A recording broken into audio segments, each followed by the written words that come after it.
श्रवण मनन और निधिध्यासन समियां चुनकर भी होती हैं।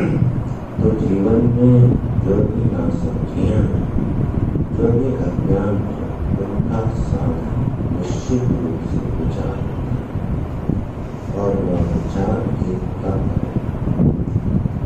जब विचार को सम्यक रूप से किया जाता है तो वे बहुत बड़ा तत्व है। महाभारत में भगवान वेदव्यास जी ने और श्रुतियों ने इस विचार को तप कहा है। तपस्या की जो एक अंतरंग परिभाषा है वह सम्यक विचार है। जब हम लोग अपने जीवन में विचार का प्रारंभ करते तब हमको समझ में आता है कि यह कितना बड़ा है और इसकी सिद्धि के लिए हमको अन्य कितने प्रकार के कर्मों की आवश्यकता पड़ती है। कितने अन्य प्रकार के जो तत्व हैं वो इसको सम्यक विचार करने के लिए हमको करना पड़ता है। इसमें आहार है, विहार है, वाणी का संयम है, शरीर का स्वास्थ्य है, जीवन में जो संग हम करते हैं, संग का स्वरूप क्या है, हमारी क्रियाएं क्या है, हम कर्म कौन सा करते हैं, इस सब का सब जो है वह विचार के अगर अनुकूल नहीं है तो हमको विचार करने की सामर्थ्य पैदा नहीं होती। मनुष्य से इंद्रियाणाम की ऐकाग्र्यं परमं तपः, ये महाभारत में व्यास जी ने परिभाषा की। मन और इंद्रियों को जो एकाग्र कर देता है और एकाग्र करके उसका विनियोग विचार में कर देता है, इसमें जो सफल हो गया वह महान तपस्वी हो गया। विषय से उपस्थित हो गया। संभव था कि हम लोगों को यह जरा मन में बुद्धि में कहीं निश्चय कर लेना चाहिए कि हमारे शास्त्र परंपरा, चाहे परंपरा तपों का दो विभाग कर देती है, एक वैकल्पिकता और एक ज्ञान होता है। तो अगर हमारी महिमा बुद्धि वैकल्पिकता में ज्यादा है तो अध्यात्म शास्त्र में प्रवेश नहीं होगा। हमारी महत्व बुद्धि जो है वह किस तत्व में है और जिस तत्व में हमारी महत्व बुद्धि होगी हमारे जीवन में वही संपादन बिल्कुल पड़ता है। अगर हमारी महत्व बुद्धि इस प्रकार के तत्व में है, एक उपवास रखे जाना चाहिए, कठोर जीवन होना चाहिए, आहार विहार जो है अत्यंत अल्प होना चाहिए, तो यह तप है निश्चित रूप से तप, इसके बिना विचार की सिद्धि होगी नहीं। लेकिन इस तप का विनियोग कहाँ होना चाहिए? इस तप का विनियोग के जिज्ञासा होकर विचार में होना चाहिए, आत्मानुसंधान में होना चाहिए। अगर महत्व बुद्धि हमारी बहिरंग तप में रहे तो न केवल हम अपने आदर्श पुरुष समाज में बही होंगे जो इस तप के विज्ञाता भी हैं और इस तप के कर्ता भी हैं, और हम भी वैसा ही करने का प्रयास करेंगे और अन्य भी निंदा करेंगे। जब कभी साधु समाज में, साधु समाज में आप लोग भ्रमण करोगे तो यह सत्य सामने आएगी कि जो तपस्वी लोग हैं निश्चित रूप से तपस्वी लोग हैं, संतानी तो नहीं है, तपस्वी है, जीवन का संयोग और सता, लेकिन विचार न होने के कारण उनके जीवन में समर्पण नहीं, राग द्वेष के आत्यंतिक निवृत्ति नहीं, सहज आनंद की, सहज जीवन की वहाँ पर अभिव्यक्ति दिखाई देती। तो विचार के धरातल पर वह तप का विनियोग नहीं होने के कारण वह तब उस तपस्वी को अपनी तपस्या का अभिमानी बना और उसको लगता है यहाँ तक जो नहीं करता है बड़ा निकृष्ट है, तो एक बुद्धि का जन्म हो जाता है, ऊंचे ऊंचे का भेद हो जाता है। इसलिए यहाँ सावधानी रखते हैं कि जीवन में जो बहिरंग तत्व है वह अंतरंग तत्व में उनका पर्यवसान हो रहा है। मान लो हमने व्रत उपवास शांति रखे, एकांतवास किया, लेकिन विचार करने जब बैठे तो हमारा मन किसी भी विषय को एक धारा से चिंतन करने में समर्थ नहीं हो रहा। इसका मतलब है कि उस पर उस धारा पर नहीं हुआ। तो यह अध्यात्म शास्त्र है, इसका मुख्य साधन जो विचार है। धर्मशास्त्र का जो मुख्य साधन होता है वह विधि विषय होता है, आहार विहार आदि का संयम होता है, सदाचार आदि का पालन होता है, वो शास्त्र का मुख्य विषय।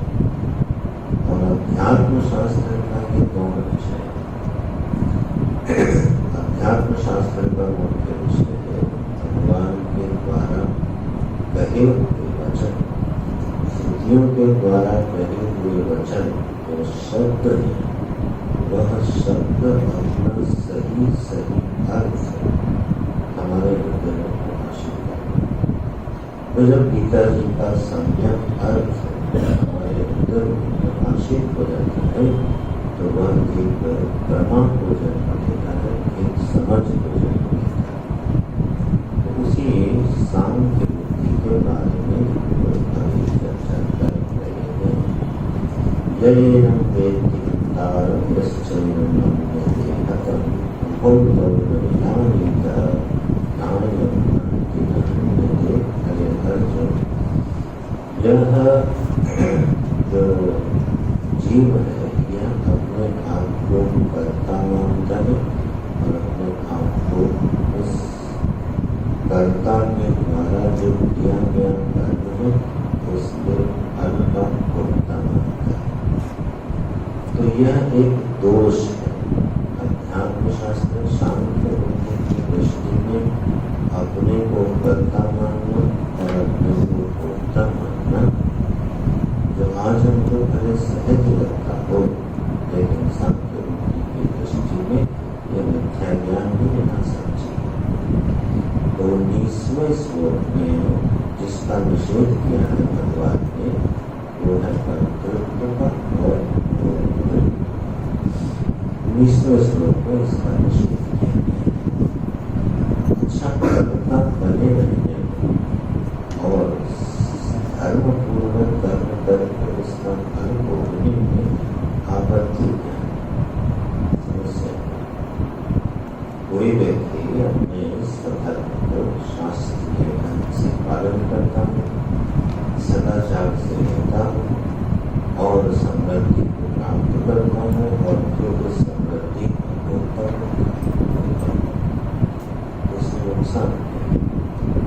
अगर इस उद्देश्य को सार्वजनिक रूप से अबाधित मान लिया जाए तो इसमें दोष क्या है? तो दर्शन की दृष्टि से तो इस बात को कहने वाला दर्शन है मीमांसा दर्शन। 6 दर्शन है ना, 6 दर्शन में दर्शन है मीमांसा दर्शन। मीमांसा दर्शन किसी सिद्धांत की निष्पत्ति करता है कि जीव को क्योंकि शरीर के बाद भी दूसरे शरीरों में जाना है, इसलिए वह अपने जीवन में अधिक से अधिक सत्कर्म करता है।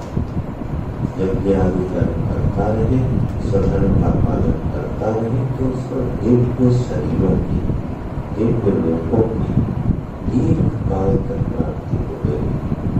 तो इस सिद्धांत पर एक दर्शन उपस्थित हो गया। तो इसमें बुराई क्या? इसमें दो तीन समस्या है।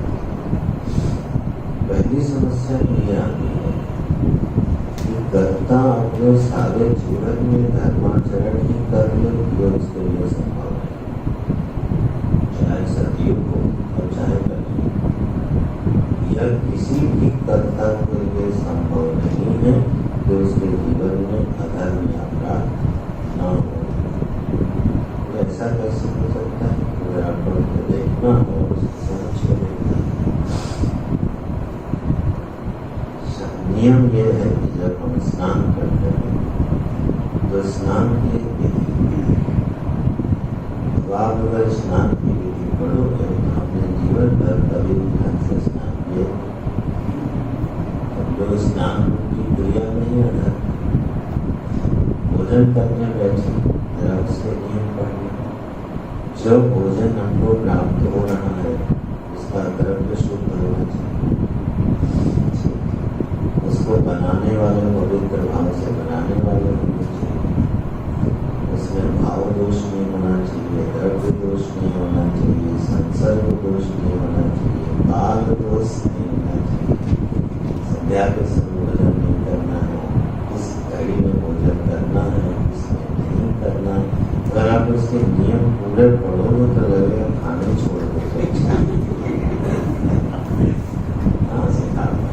इतने नियम है। सुबह उठने से लेकर रात्रि को शयन तक सिवाय अपराध को कुछ होता नहीं है। अगर आप शास्त्रीय ढंग से चलो तो और शयन करना है तो दक्षिण दिशा में सिर और उत्तर दिशा में पैर होने चाहिए। आप जगह जगह विश्राम करना है तो पहले बदल देना करो, दिशा ही देखते रहो। ये संभव नहीं। पहला दोष ये है कि कर्ता निरंतर अपने पूरे जीवन में कभी भी सद्धर्म का पालन नहीं कर सकता तो उससे अधर्म अवश्य होगा। अधर्म अवश्य होगा तो परिणाम में दुख अवश्य रूप से आएगा। तो दुख की निवृत्ति तो उससे होती दिखाई नहीं। और दूसरा कारक दोष ये है कि मान लो कोई ऐसा अधिकतम कर भी ले गया तो उसके परिणाम स्वरूप जो लोग उसको मिले या जो भी परिस्थिति देश मिलेगी मुझे कालावधि के लिए और वह कालावधि पूरी होने के बाद फिर से शुरू होगा। ये तो बड़ी दिक्कत की बात है। इतनी सावधानी रखते हुए जीवन जिए और फिर लौट के आ जाए, शुरू करे, फिर लौट के आ जाए, फिर शुरू करे, तो यह जीवन की कोई सहज अवस्था दिखाई नहीं। और इसलिए इसका सम्यक पालन न कोई संगीत में कर पाएगा न कोई करने में कर पाएगा। न्यूनाधिक इसमें रहेगा ही रहेगा। अच्छा, सृष्टि का जो स्वरूप है उसमें दैवा स्वरूप दोनों का हमेशा काम चलता रहता है। दैववृत्तियाँ भी काम करती हैं और असुरवृत्तियाँ भी काम करती हैं। संघर्ष भी निरंतर ही रहेगा। तो कहने का तात्पर्य है कि जीवन में कर्ता बनना, फिर कर्म करके किसी फल की प्राप्ति करके उसको भोग करना, यह एक समझ जो है यह दोषी। यह समझ हमारे जीवन की समस्या को हल नहीं कर सकती। तब अध्यात्म शास्त्र उपस्थित है, गीता जो उपस्थित है उन्होंने मान दी। अच्छा, क्या कोई ऐसी स्थिति भी हो सकती है जहाँ क्रिया तो हो जाए, कर्म तो हो जाए और तुम उसके कर्ता न बनो, प्राप्त उस कर्म का फल भी उपलब्ध हो जाए लेकिन तुम उसके भोक्ता भी बनो। न कर्ता बनो कर्म के और न भोक्ता बनो फल के, और फिर भी आनंद से जीवित रहो, जीवन चलता रहे। यहाँ समझ, उस समझ से बेहतर है कि अगर ऐसी कोई संभावना बनती है कि कर्म हो जाए और मैं बिना कर्ता बने करूँ, उसी का यह श्लोक है 19वां श्लोक। कि अर्जुन जो अपनी आत्मा के सम्यक स्वरूप को समझ लेता है, वो याद रखना, जब आत्मा शब्द का प्रयोग हो तो वही सत्य वस्तु इसका 16वें श्लोक में भगवान ने वर्णन किया। बस उसी को समझने के ये सारे परिणाम हैं। जैसे ही वो सत्वस्तु का सम्यक बोध होता है, उसका परिणाम घट जाता है। क्या? मैं करता हूँ और मैं अभोक्ता हो जाता हूँ। ध्यान रखना, ये परिणाम है, अभ्यास नहीं। अभ्यास जो होगा वो जो भक्ति मार्ग का एक साधन होगी, ठीक है, दृष्टि से, लेकिन अकर्ता होने का अभ्यास नहीं किया जाता। कोई कर्म किया और फिर बैठ के सोचा तो कोई कर्म करने वाला नहीं। नेत्र ने देखा, ये नेत्र देख रहे हैं, इसको सत्ता ईश्वर से प्राप्त हो रही है, दूध का ज्ञान हो रहा है, इसमें मैं कुछ नहीं कर रहा। यह अभ्यास नहीं है, क्योंकि आप वो तो सब कुछ नहीं कर रहे, आप ये कर रहे क्या? मैं करता नहीं हूँ, मैं करता नहीं हूँ, इसका अभ्यास करना स्वयं में कर्तृत्व को जन्म देता है। इसको महाराज जी बोलते थे अकर्तृत्व शक्ति। ये विषय तीसरे अध्याय में जब आएगा तो उसको वहाँ विस्तार से देखेंगे। तो कर्ता बनना और भोक्ता बनना, ये हम तो एक उलझन करते हैं, समस्या करते हैं। अगर मैं हर बात के करता बना और फिर उस कर्म का फल भोग के उगने लगे, इससे झंझट होते हैं। तब दो तीन चीजें विचार से स्पष्ट होती चली जाएंगी, व्यवहारिक धरातल पर स्पष्ट हो जाती है। कर्ता बनने की जो अनुभूति है, उसका स्वरूप है मैं किसी कर्म का करता हूँ। यह जो कर्तृत्व की अनुभूति है, इसके पीछे जो आकांक्षा छिपी है वो ये मेरे द्वारा किए गए कर्म को पहचाना जाए। इसको अंग्रेजी में बोलते हैं क्रेडिट दिया जाए। मैंने यह कर्म किया है, जिस कर्म को लोग देखें और उसकी प्रशंसा करें।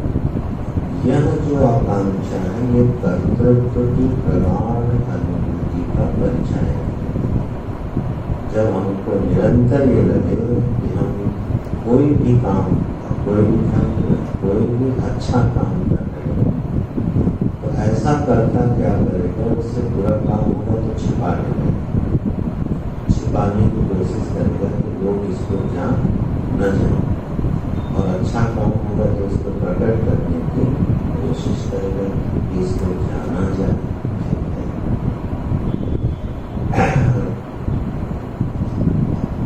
महात्मा जी थे, वह जब घाट पर सर्वाधिक भीड़ होती थी तब समाधिस्थ होते थे।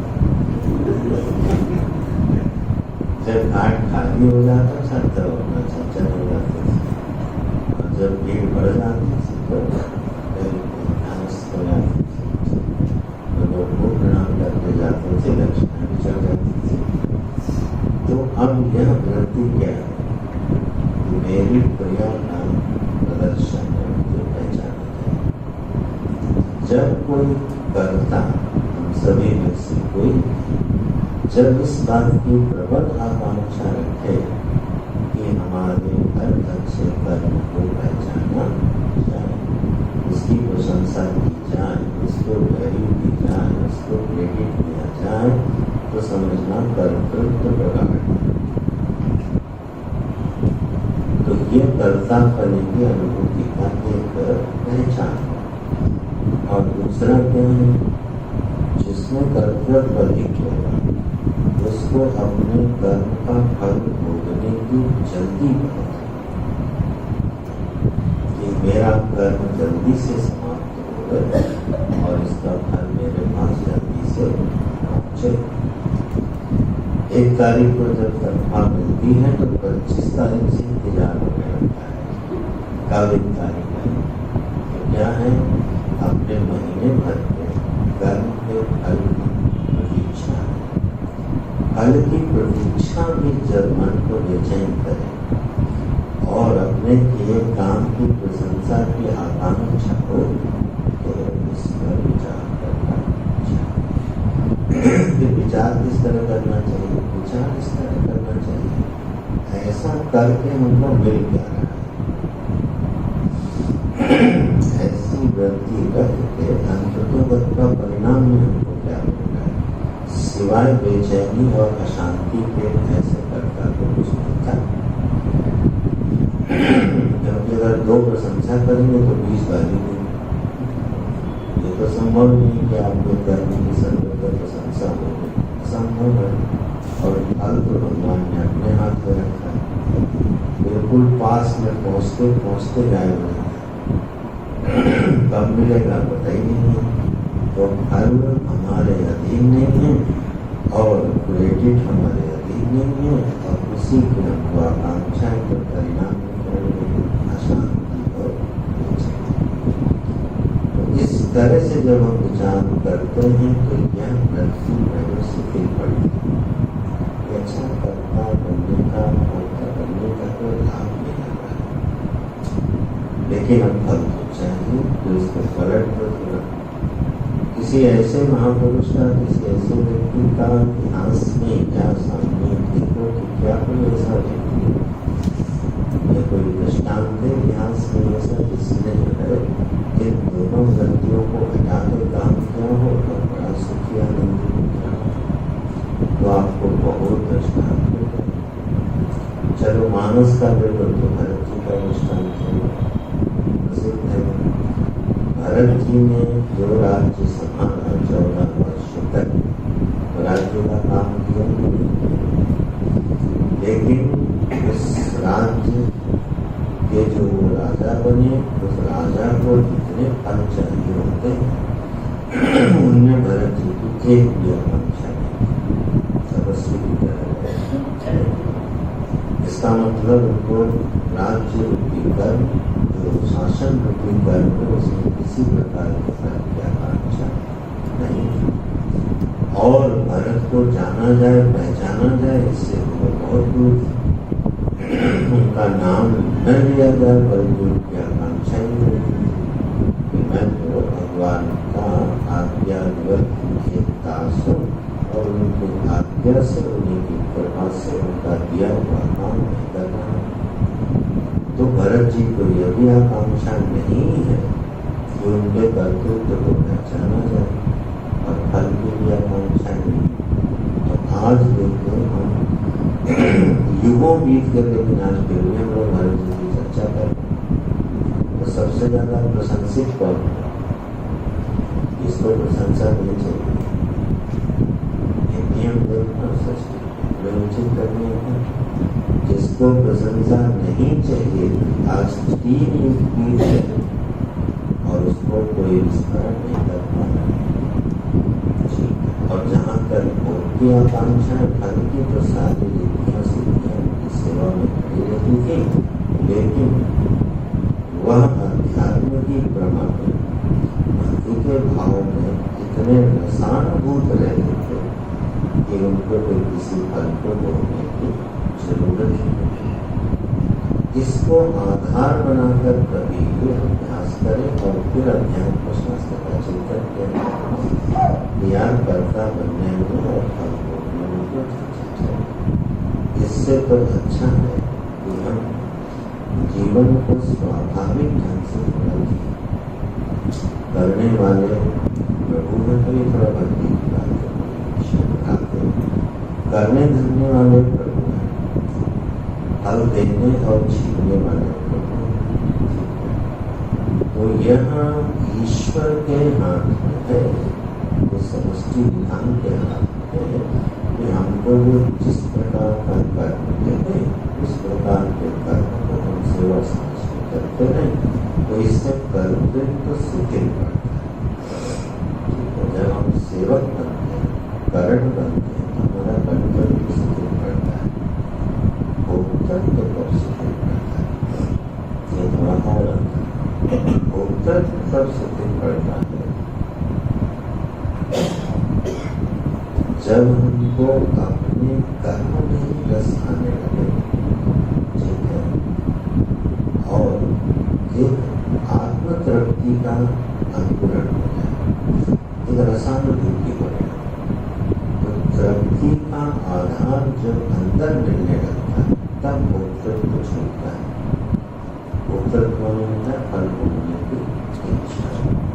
तो फल भोगने की इच्छा क्यों प्रबल है? तो उस फल को प्राप्त होने से आनंद होता है। अब वह आनंद किस करता जिसका कर्तव्य तो शिथिल हो गया, यह उसको अपने भीतर से मिला। और कर्म क्योंकि प्रभु की सेवा है, इसलिए कर्म हम उसकी मजबूरी या मजबूरी नहीं है, वह कर्म ही उसको सुख देगा। इसको समझ, जैसे मजदूर दिन में काम करता है तो वो शाम होने की बड़ी बेसब्री से प्रतीक्षा करता है, जैसे तैसे दिन पूरा हो गया और शाम को उसका फल मिलता है। वह अपने कर्म को एंजॉय नहीं करता, उसको करना पड़ रहा है। लेकिन जिसका कर्तव्य तो शिथिल हो जाता है, जो सेवक हो जाता है, वो अब मजबूरी में कर्म नहीं करता, उसको कर्म करने में अच्छा लगता है। जैसे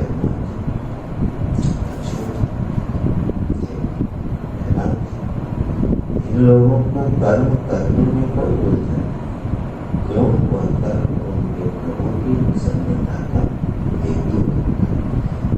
तो ये विषय आगे का मुझसे इसलिए उठाया कि कर्तृत्व और भोक्तृत्व इस विचार से तो शिथिल पड़ गए और आत्मा के बोध से ये नष्ट हो जाते हैं, गायब हो जाते हैं, खत्म हो जाते हैं और व्यक्ति अकर्ता होकर कर्म कर सकता है और अभोक्ता होकर कर्म का भोग कर सकता है।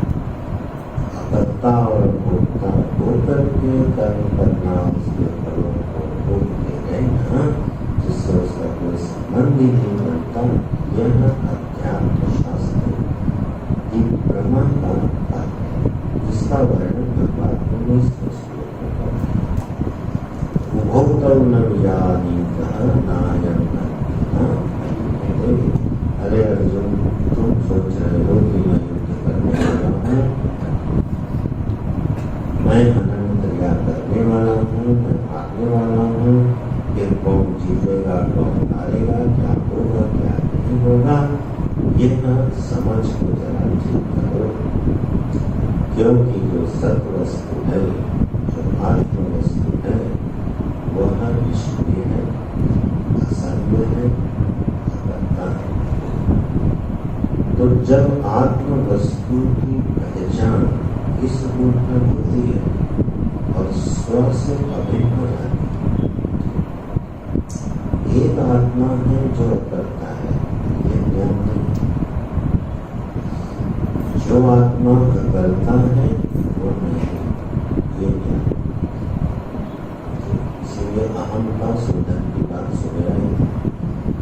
एक आत्मा है जो करता है, वो तो कोई टीटी कोटी नहीं चलता, बाद में हम उसको ईश्वर कहते हैं और उसके आगे छत लगाते हुए परमात्मा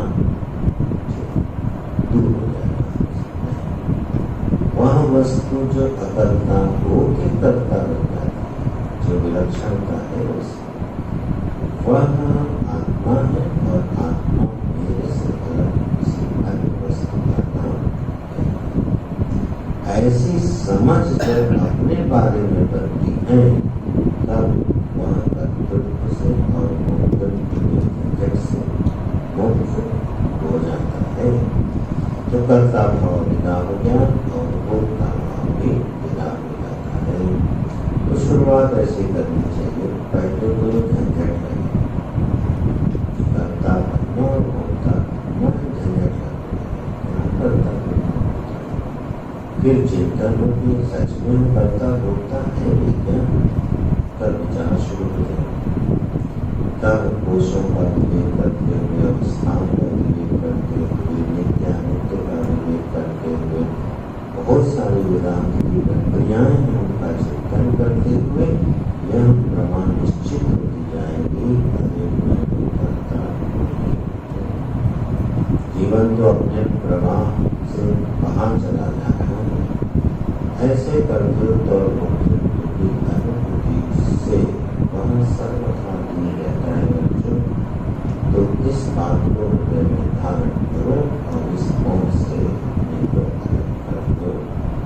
19वें श्लोक में भगवान ने कर्तव्य को करने का निषेध किया। अगले श्लोक में जो है अब क्रिया का निषेध करते, विकारों का निषेध करते।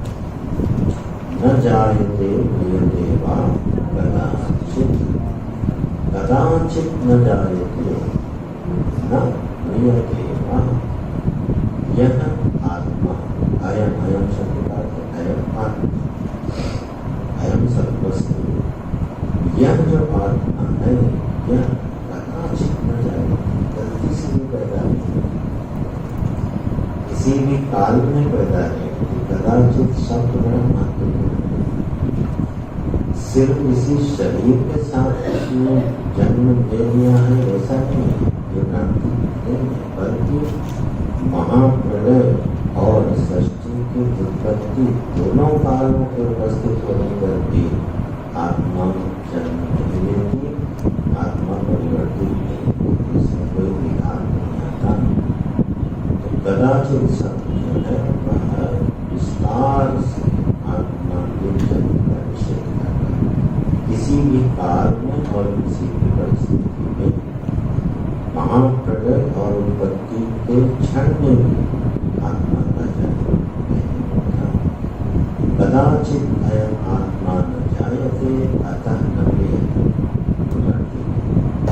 ये जन्म और मृत्यु है क्या?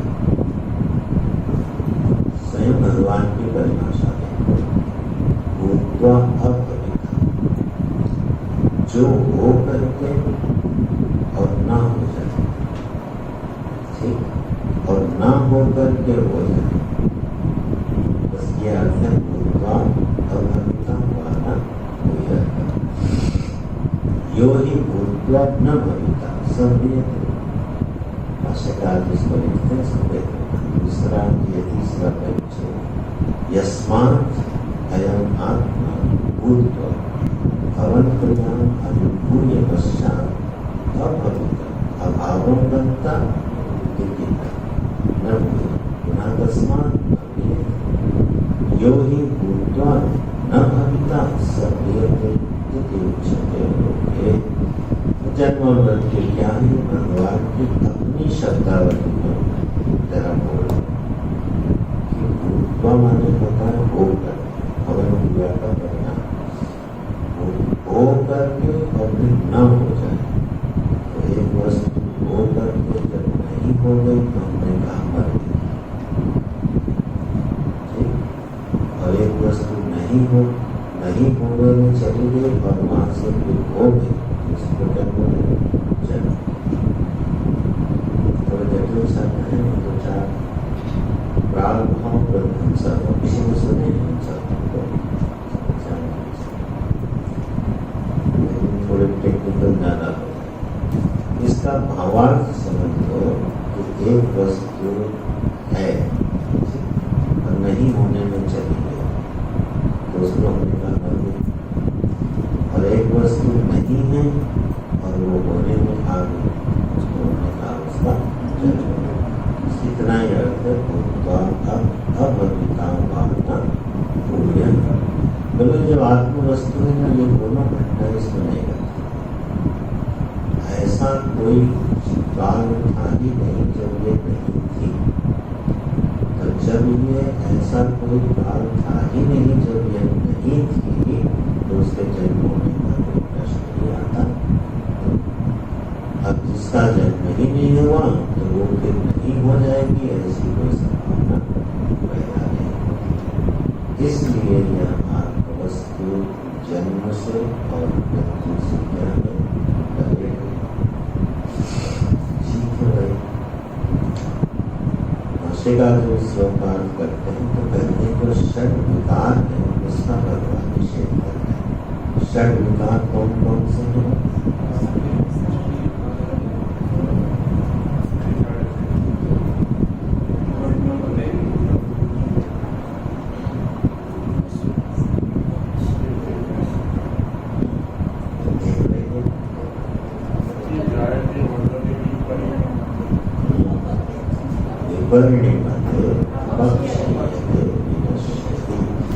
हम लोगों को 30 साल तो होगा पढ़ सकते, लेकिन आज भी लौट आ जाती कुछ चीजें ऐसी 30 वर्ष से अधिक हो गया। अस्थि जायते वर्धते परिणमते अपक्षयते विनश्यते, ये है सर्व विकार, इसको बोलते हैं विक्रिया। अच्छा, क्रिया और विक्रिया में क्या अंतर होता है?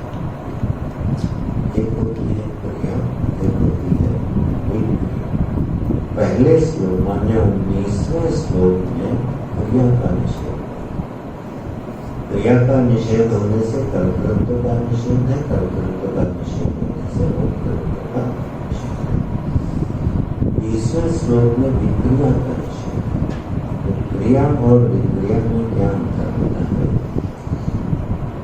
विक्रिया का कोई कर्ता नहीं दिखाई देता, प्रवाह होता है, और क्रिया का कर्ता दिखाई देता है। जैसे हवा चल रही, पानी बरस रहा है, अब यह विक्रिया, क्योंकि इसका कोई कर्ता दिखाई, प्रत्यक्ष कोई कर्ता दिखाई नहीं। सूर्योदय हो रहा, सूर्यास्त हो रहा, जून का महीना आया और लू चलने लगी, तापमान जो है बढ़ता गया, तो बहुत सारे लोग इसमें मर भी गए। तो इसमें ईश्वर को पाप रखते हैं, इसका मतलब ईश्वर उस क्रिया का करता नहीं। तो सीधे सीधे ईश्वर को कहा जाए, क्यों इतनी गर्मी बढ़ा कर तुमने 100 लोगों को मार दिया? कभी आरोप नहीं लगा, पर भी लोग उल्टे ही अपने ऊपर दोष ले लेते, हमने पर्यावरण बिगाड़ा, गर्मी बढ़ी, तो आदमी मर गया। अरे नहीं बिगड़ा था, तब भी लोग गर्मी से मरते थे। तो गर्मी बढ़ गई, वृष्टि हो गई, तो ये सब क्या है? ईश्वर अगर इन सब क्रियाओं का कर्ता होता है, सबसे बड़े नरक में तो वही होता, लेकिन वो किसी क्रिया का कर्ता, जिस क्रिया का कोई स्पष्ट कर्ता नहीं दिखाई दे रहा है, उसको बोलते हैं। ये 6 की 6 जो क्रियाएं हैं, इनका कोई स्पष्ट कर्ता आपको मिलेगा नहीं। अस्ति है, जायते जन्म ले लेता है, वर्धते बढ़ जाता है, विपरिणमते इसमें परिणाम हो जाता है, अपक्षीयते वो क्षरण होने लगता है, और विनश्यति को मर जाता है। इस विक्रिया में हमारा कोई कर्तृत्व नहीं। एक बालक ने जन्म लिया, अब वो बढ़ने लगा, तो वो बढ़ रहा है स्वभाव से कि अपने को खींच खींच के बढ़ा रहा है, स्वभाव से बढ़ रहा है। वर्धते क्रिया तो हो रही है, लेकिन उसका कोई करता, इसलिए उसको नहीं चलाते, विकार में चला। नाखून है, बढ़ रहे हैं, कौन बढ़ा? स्वाभाविक प्रक्रिया से बढ़, देश है स्वाभाविक प्रक्रिया से बढ़, ये सब विकार की कोटि में जाते। इसी को ऋषि ने 6 भाग में बांटते रखे। देखो, अस्थि, अस्थि मान होता है, अब ये है एक विकार है क्या?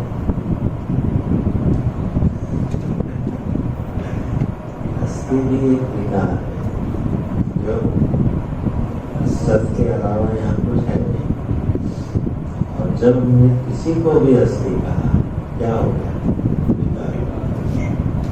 विकार तो यही से हो गया कि हमने असत को क्या बोल दिया? अस्थि। जो नाम रूप नहीं है, हमने उसको बोल दिया वो है, वो विकार। और ये किसके कारण है? बोला स्वाभाविक प्रकार इस शरीर का ज्ञान किया। अस्थि नाम का पहला विचार, जीव अस्थि, जीव है और बताओ किस कारण से। जब मान लो थोड़ी देर के लोग जीव है, इससे पहले के शरीर में चलो महाप्रलय में बीज रूप से भगवान की गोद में जाके सो गए, लेकिन है तो अस्तित्व तो है, यह अस्तित्व क्यों है? नहीं, उत्तर नहीं। ये इसलिए पहला विकार क्या है? अस्तित्व। पलट के देखें, जैसे मकान जैसे बना, मकान है ठीक है, अभी इंद्रिया क्यों मकान को बनाने वाला करता वो किसी का मकान है। क्रिया के परिणाम के रूप में एक नाम रूप का प्राकट्य हुआ है, इसलिए वो क्या होगा? लेकिन जीवन अस्तित्व है। ये है पहला विकार। फिर उसने जन्म ले लिया, एक शरीर धारण कर लिया, दूसरा ठीक, फिर वो बढ़ने लगा, तीसरा विकार। फिर उसमें परिणाम होने। अच्छा, बढ़ने में और परिणाम होने में क्या अंतर है?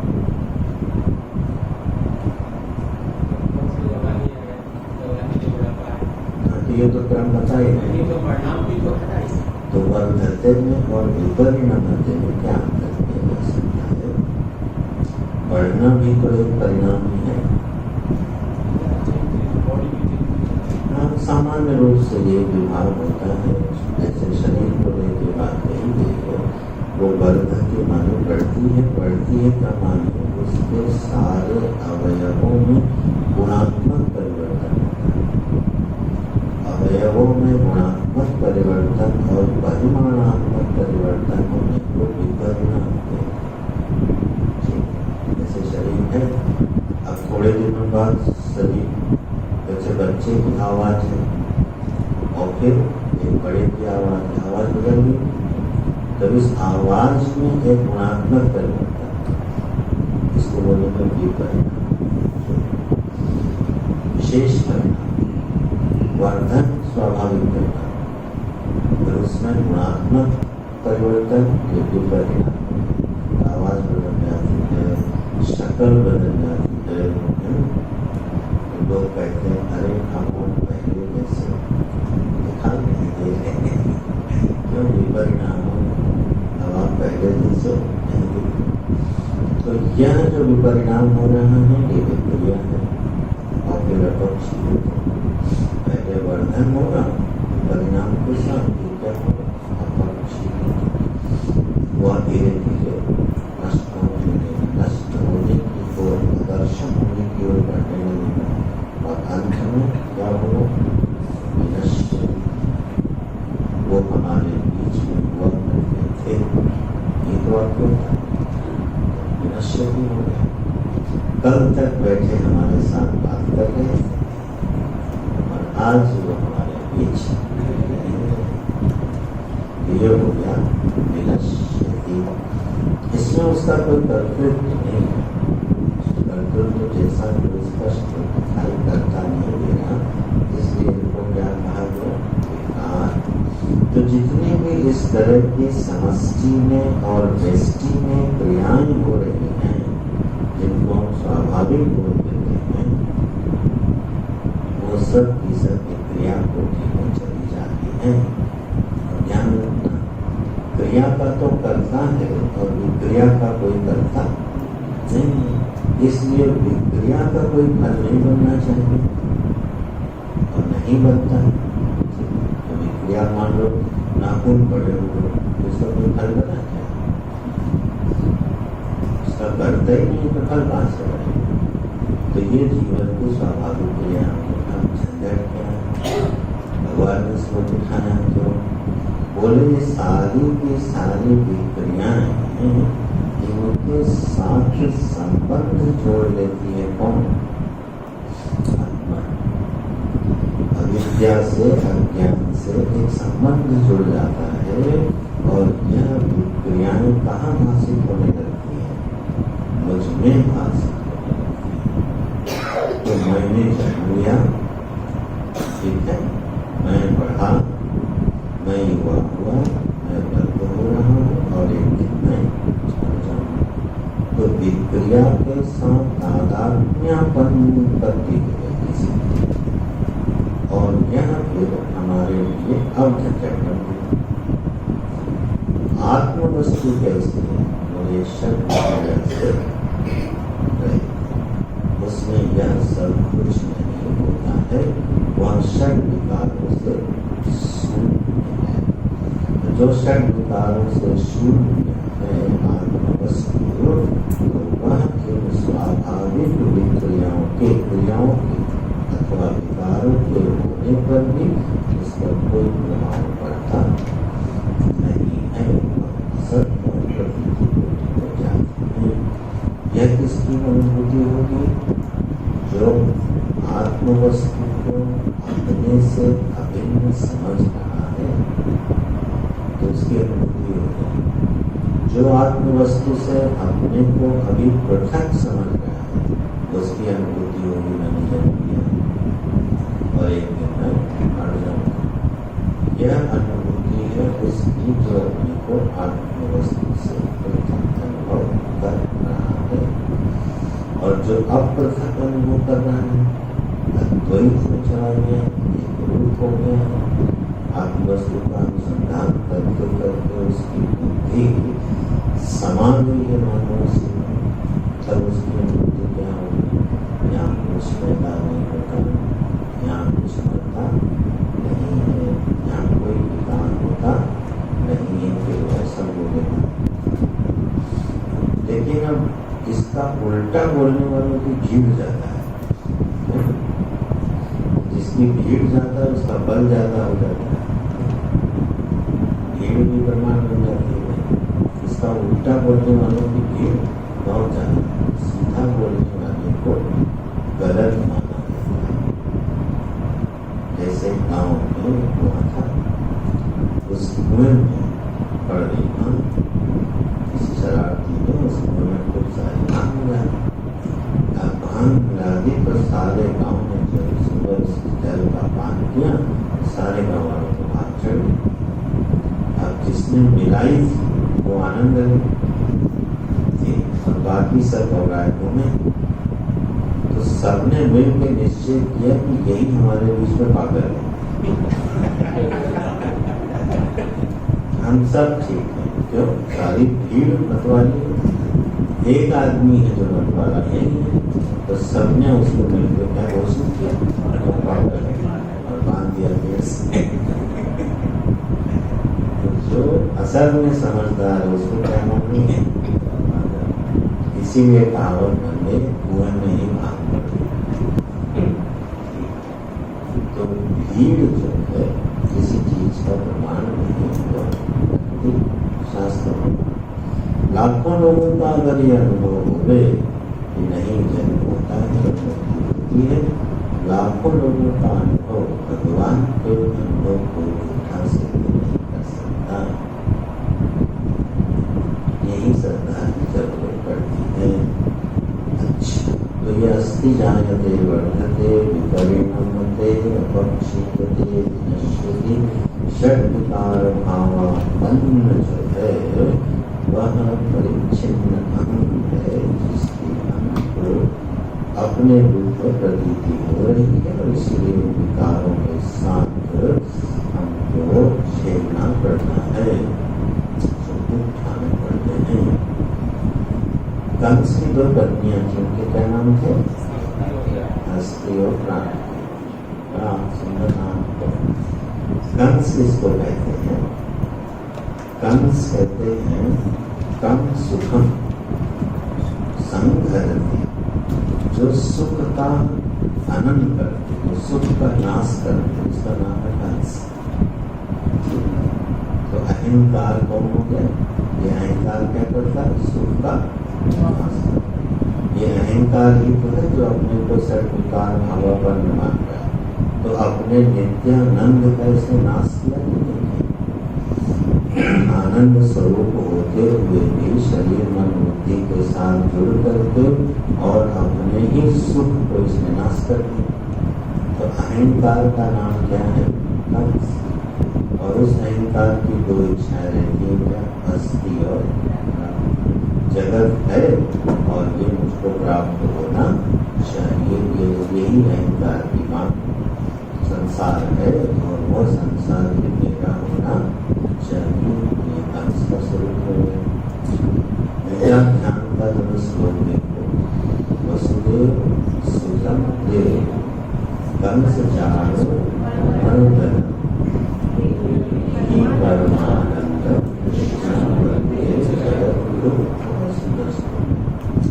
देवकी जो है वो बुद्धि, ठीक, देवकी बुद्धि, वसुदेव अंतःकरण। वसुदेव रूपी अंतःकरण में जब वासुदेव का जन्म होता है, कहाँ जन्म होगा? देवकी बुद्धि के।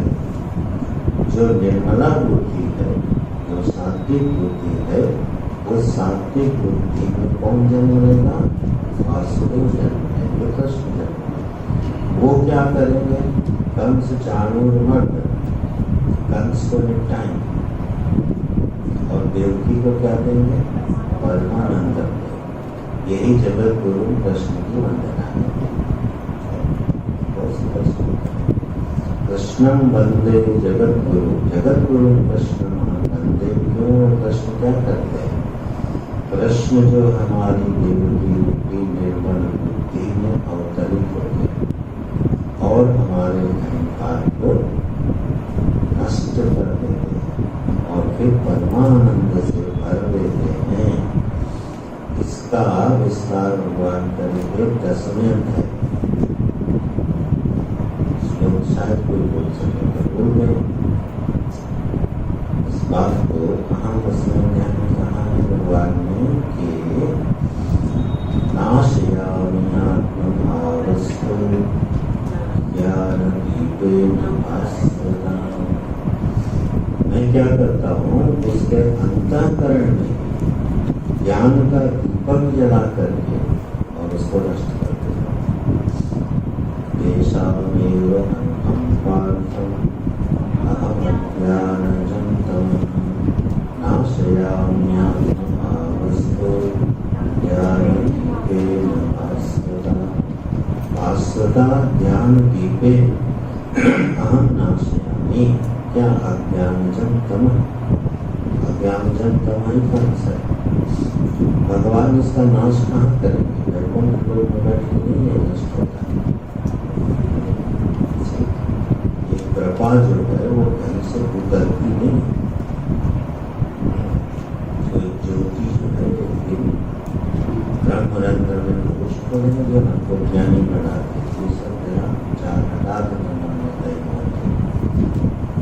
सिद्धियों के संदर्भ में समझे। भगवान इस ज्ञान अज्ञान का निवारण कहाँ करेंगे? हमारे अंतःकरण बुद्धि में अवतरित करेंगे। बोले किया क्यों नहीं? बोले पीछे के 3 श्लोक पढ़ लेना। अचित्तमद्गतप्राणः योगयन्तं परस्परम्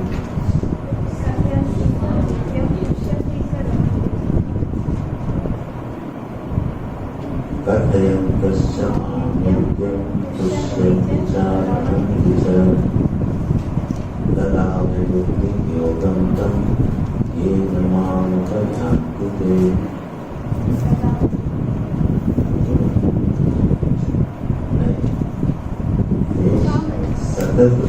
सततयुक्तानां सर्वभजतां प्रीतिपूर्वकं तदा विबुद्धियोगं तं येन मामुपयान्ति ते। तेषां जीवनं पार्थम् अहमज्ञानजं तमः नाशयाम्यात्मभावस्तु ज्ञानदीपेन भास्वता। कोई विषय बदल जाए, पूरे में इसको अहम प्रणव सर्वस्य मत्तः सर्वं प्रवर्तते इति मत्वा भजन्ते मां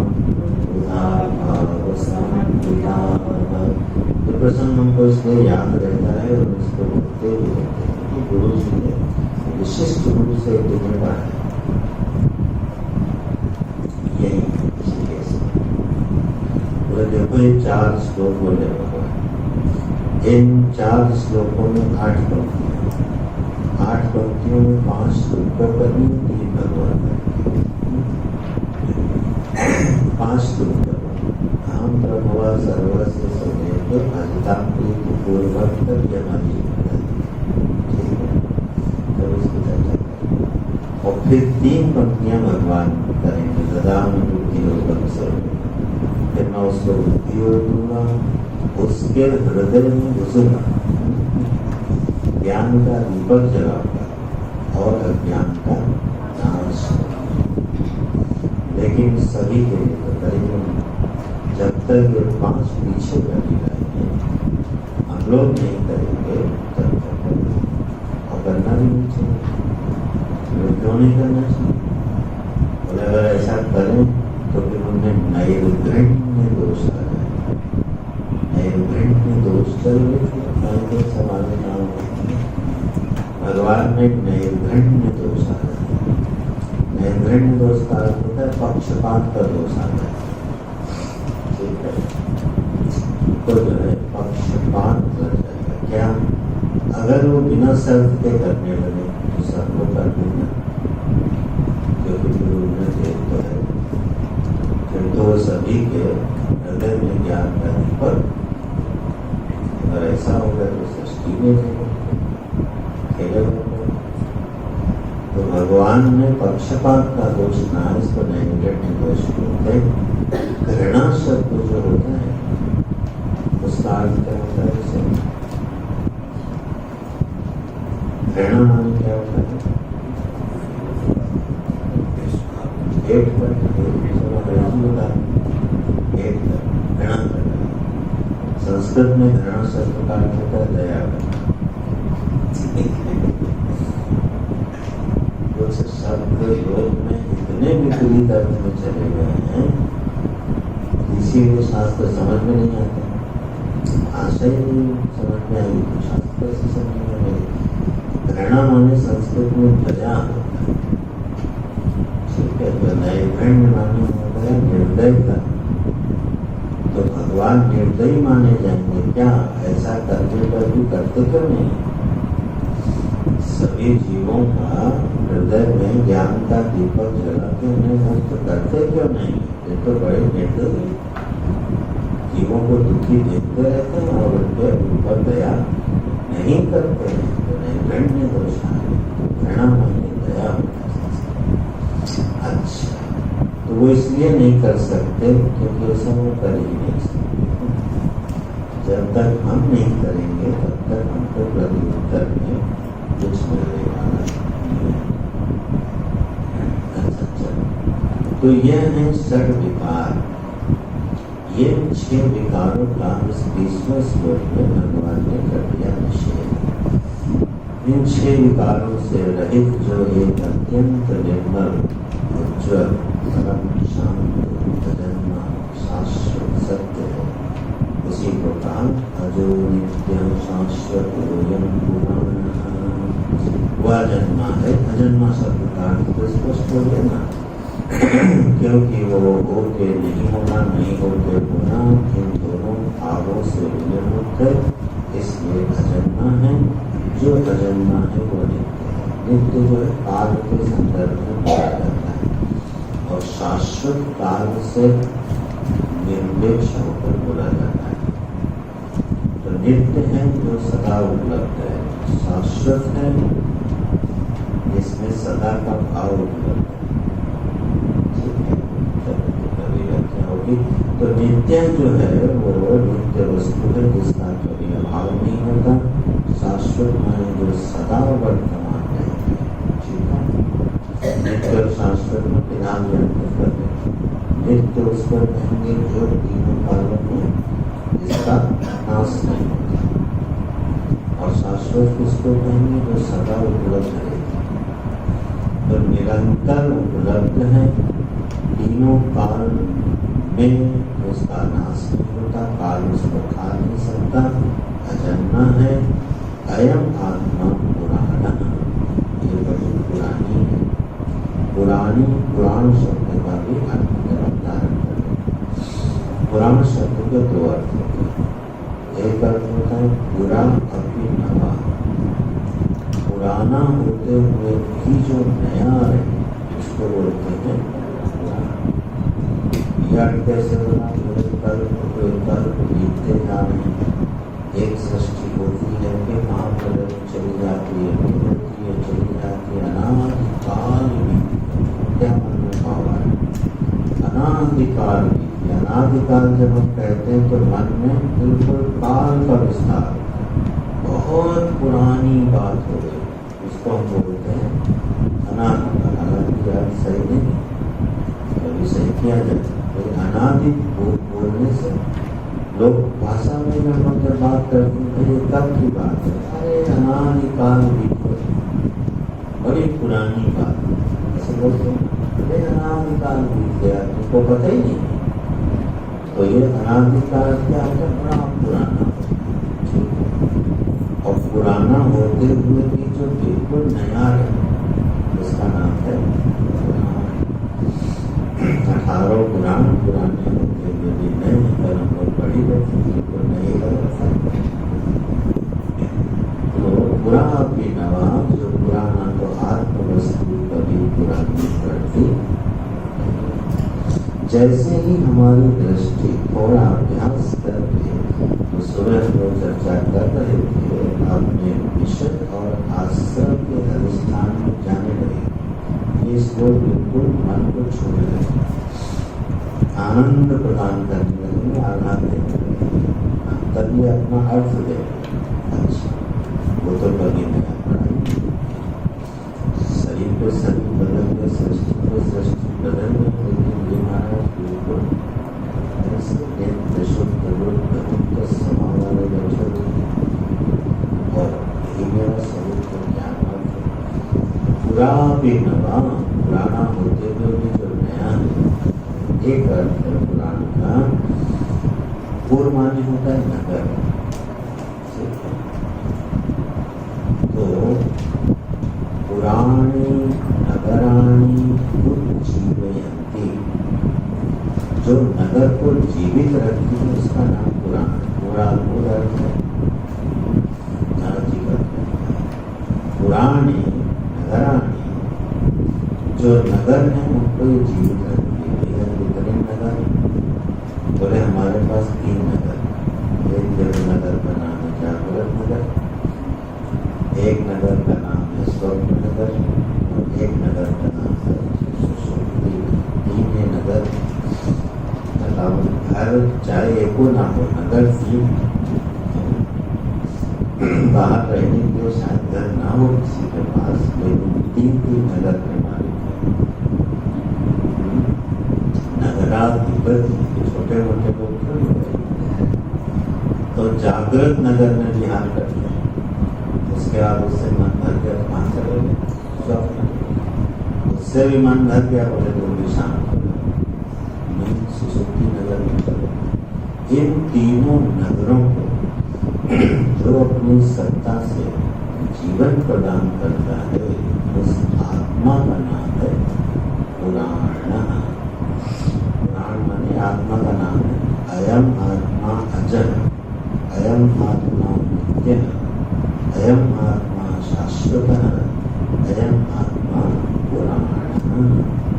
तो जागृत स्वप्न सुषुप्ति तीनों के अधिष्ठान के रूप में अपनी सत्ता से 3 नगरों को जीवन प्रदान करता हुआ, जो नित्य अपनी आत्मा के रूप में उपलब्ध है, अर्जुन व शक्तिकारों से रहित है।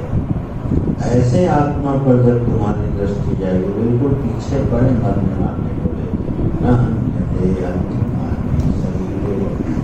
और अर्जुन को युद्ध में सिखा रहे तो ये हनन हनन का दृष्टांत दिए, न हन्यते अन्यमाने शरीरे। अरे इन शरीरों के मर जाने पर भी क्या होगा?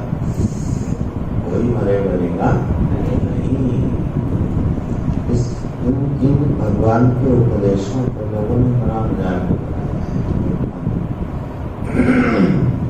कहीं पढ़ रहा था, किसी सभा के उद्घाटन में कोई बड़े प्रतिष्ठित जज साहब और उन्होंने सीधे आके बोला कि अर्जुन तो युद्ध लड़ना नहीं चाहता था, भगवान ने अर्जुन को जबरदस्ती युद्ध लड़ा के भूमि का सत्यानाश कर और उसके बाद से सनातन धर्म नष्ट हो गया।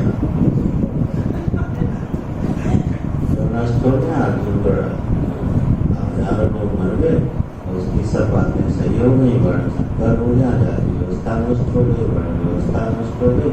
उसके बाद सारा हिंदू समाज, वैदिक समाज नष्ट हो गया। तो भगवान तो बोले हम धर्म स्थापना के लिए, जज साहब ने उनको धर्म चौकट करके चले गए। तो ऐसी ऐसी समझ है जिसको भाई ऐसी समझ में है। जो भी स्वतंत्र रूप से शास्त्रों का अध्ययन करेगा कहीं न कहीं सके। भगवान की वाणी परंपरा से ही प्राप्त होती है। कुछ चौथे अध्याय में बोले अर्जुन को मैंने छात्र को छात्र विवस्वान को फिर इस तरह से परंपरा बताई। अस्तु, यह जो महात्मा है इसका स्वरूप क्या है? बड़ा सुंदर देखने के बाद स्वरूप है।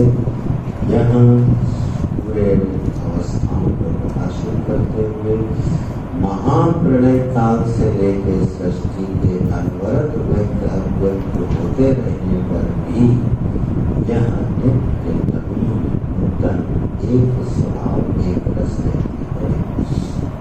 नटे हमें मान्यता है एक रस स्वभाव जो आत्मा है उसका वर्णन किया भगवान ने। यह ऐसा है अर्जुन, इसलिए तुम शोक मत करो। अब इसी का मानो गा रहे गीत है तो भगवान बिल्कुल मगन होके गा है। वेदा विनाशिनं नित्यं कथं स पुरुषः पार्थ हे अर्जुन, एनम एनम प्रकृतम आत्मानं, इस आत्मा को तुम जानो।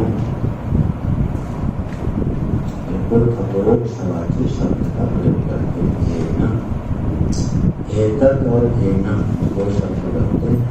एनम बहुवचन तो आत्मा उपाधि भेद से अनेक दिखाई देता है, इसलिए यहाँ एनम कहा गया है।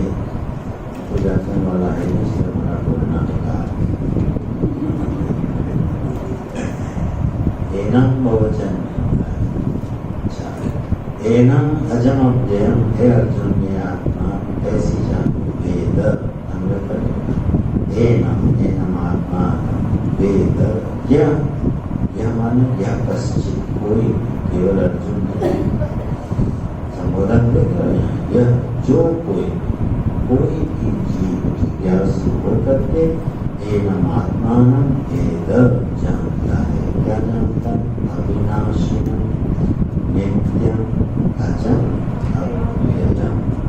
इस आत्मा को अजन्मा जानता है, नित्य जानता है, विनाशी स्वभाव का ये नहीं है, इसका कभी विनाश नहीं होता, ऐसा जानता है। और अव्ययम्, अव्यय का अर्थ इसमें कोई विकार नहीं है, यह विकार से रहित है, अविक्रिय है। इसलिए यहाँ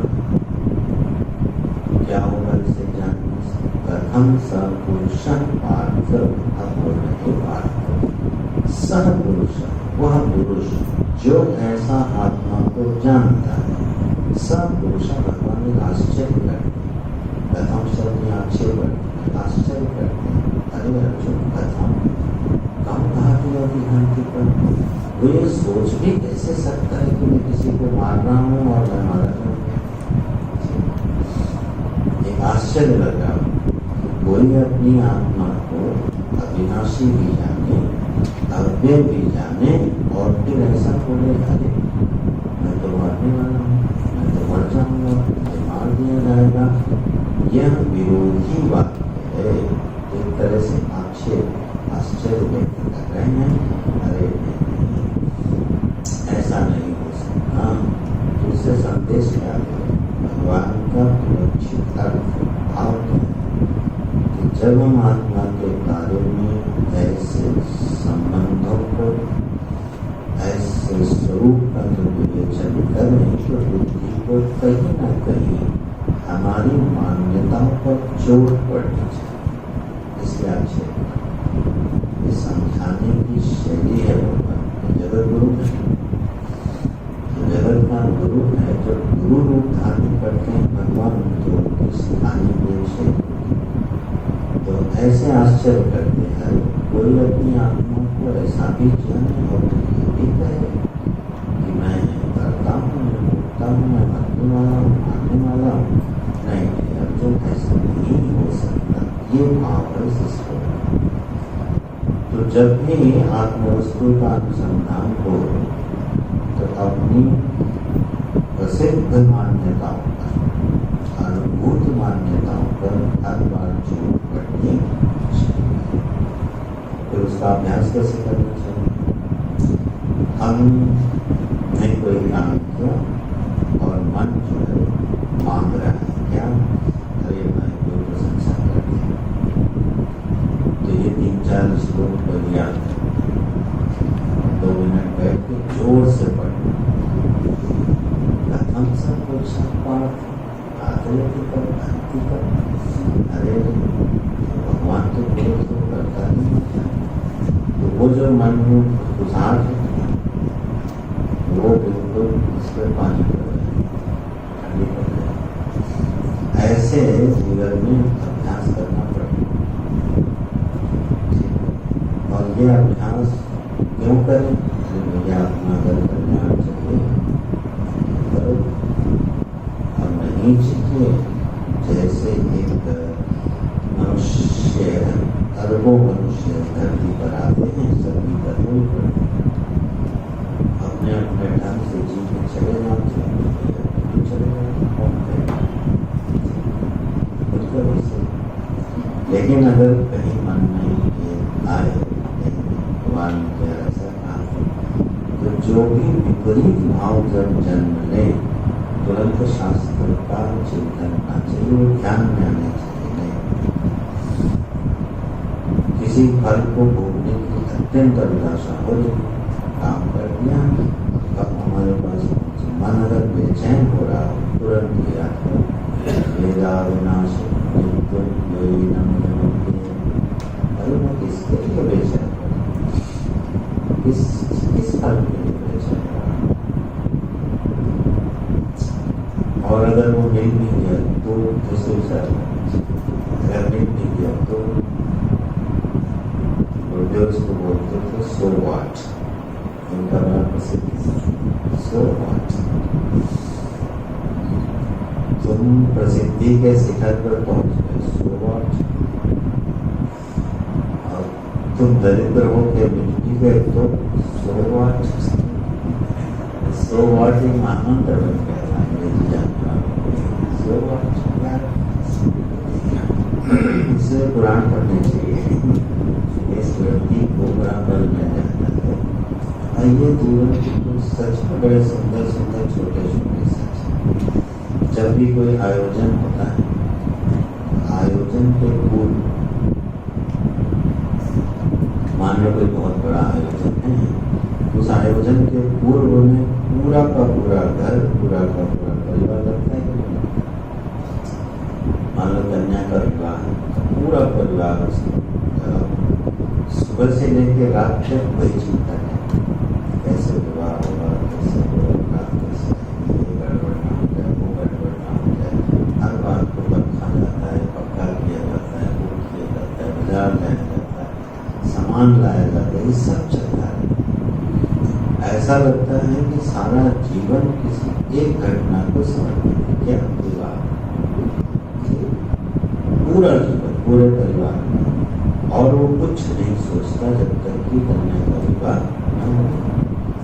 अच्छा विवाह हो गई, बारात आ गई, बज गए, शादी हो गई, कन्या दर्द हो गई, 2 से 4 दिन एल्बम भी देखी, रिश्तेदार भी विवाह, और वो कब शादी हुई, कैसे सिलाई हो गई। आयोजन से पहले जो इतना चित्त को ग्रस्त किया था, आयोजन के बाद धीरे धीरे उसकी कोई भूमिका ऐसे जीवन में कितनी घटनाएं घटती, जब वो घटने वाली होती है वो बिल्कुल ग्रस्त करते हैं, घट जाती है, कोई बात नहीं करती, पूछता भी नहीं। गुरु जी बोलते थे शादी का जो अनुभव होता है महीने भर तक तो खूब देखा जाता है, इसके बाद उस पर कोई धूल पड़ जाती है, वहीं पड़ा रहता है। बोले झंझट तो तब होती जब कभी हम पहुंचते हैं तो उसकी धूल साफ करके हमको दिखाया जाता है। तब हमारा उससे कोई संबंध ही नहीं है कि हम उनके जीजा हैं, ये फूफा है, हम कभी मिले ही नहीं किसी जीजा फूफा से, तो वो छेड़ना, लेकिन अब देखना है कहीं नहीं देखेंगे, अशिष्टता हो जाएगी, वाह भी करना है, अच्छा करना, शिष्टाचार नहीं। लेकिन हम आप देखो उसको करना चाहते, ऐसे जीवन भर घटनाएं आती रहती और मन को लेकिन हर आने वाला आयोजन क्या करके रखता है, ज्ञानी के साथ ऐसा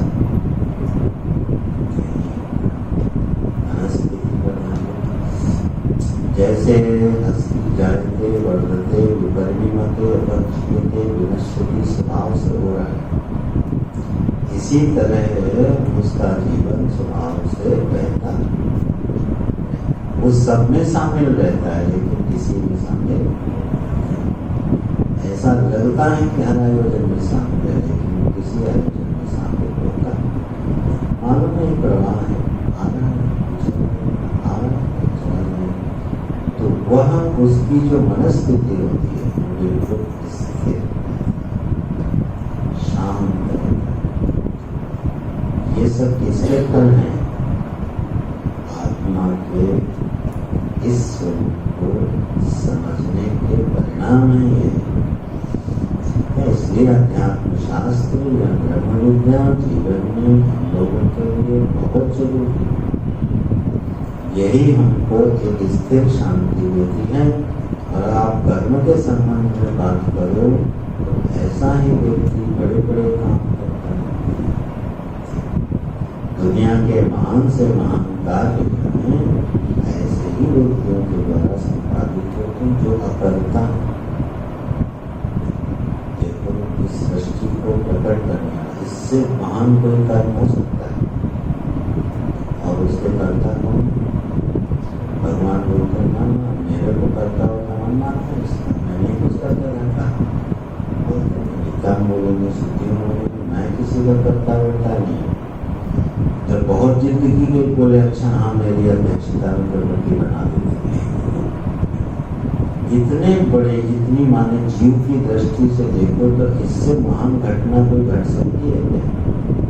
अनिर्वचनीय अनंत कोटि ब्रह्मांडात्मक सृष्टि जिसका कोई आभार नहीं मिलता है, उसका जो सर्जन करता है वो पल्ला झाड़े बैठा मैं कुछ नहीं करता, इतना बड़ा काम हो गया उससे। उसी ज्ञान का अंश चलो थोड़ी देर, जिस किसी जीव के में उतरता है तो अगर चाहे या उसके द्वारा समस्त चाहे तो बड़े बड़े काम, लेकिन वो अपने को कभी उस काम का करता मानता है। और जब हम बहुत ज्यादा करते हो तो सब भले होते हैं, कोई बड़ा काम नहीं। अरे अपने जीवन की यात्रा को ठीक से नहीं जी सकता, बेचैन रहेंगे, संतप्त रहेंगे।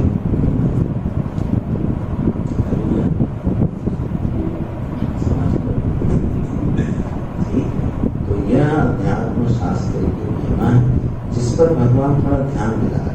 ये उनका आक्षेप प्रथम सब ये तो बड़े आश्चर्य लगता है कि कोई अपनी आत्मा को ऐसा जाने और फिर कहे कि मैं इनको मारने वाला हूँ, मैं मरने वाला हूँ। ये सब उस आत्मा में नहीं होता है।